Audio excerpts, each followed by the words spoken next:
Avoir 40 sur 40 à la rédaction de français pour le brevet. J'ai eu 39 sur 40 à ma rédaction de français pour le brevet et je vais vous expliquer qu'est-ce qui peut vous aider à avoir 40 sur 40 comme moi. Première chose, je vous déconseille de prendre le sujet imagination. Vous allez me regarder comme ça, vous allez me dire, mais pourquoi? En fait, malheureusement, le sujet d'imagination, c'est bien, c'est cool. Sauf que le problème, c'est que beaucoup d'entre vous vont prendre le sujet d'imagination. Je trouve que les profs seront moins indulgents avec vous pour le sujet d'imagination parce qu'ils auront l'habitude de lire la même chose et encore la même chose. Sachant qu'il y aura peut-être sur 100% des élèves, il y aura peut-être 80% qui vont prendre le sujet de l'imagination et 20% le sujet d'argumentation. Et moi, je faisais partie de ces 20%.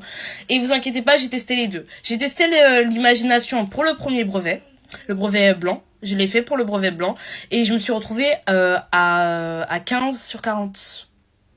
Ça en disait long, sachant que moi je suis quelqu'un qui aime argumenter et j'ai assez de culture générale. Donc quand je l'ai fait pour mon brevet, le sujet de rédaction en argumentation, j'ai eu 39 sur 40. Donc vraiment c'est pour ça que je vous dis que si vous êtes quelqu'un qui aime argumenter, qui aime...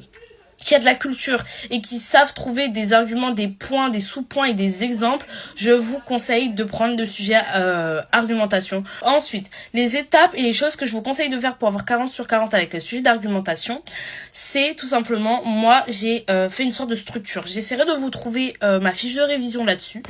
Et en gros, la structure était toute simple. Je sais pas si vos profs vous l'ont donné, mais ils sont censés vous avoir donné des connecteurs logiques. Les connecteurs logiques, c'est des petits mots que vous mettez en début de phrase, comme cependant, ou premièrement, en conclusion, ensuite, de plus. Tout ça, c'est des connecteurs logiques et il faut en mettre en début de phrase. Si vous voulez rajouter une argumentation, si vous voulez commencer une introduction, si vous voulez conclure quelque chose, il faut vraiment mettre des connecteurs logiques, c'est super important.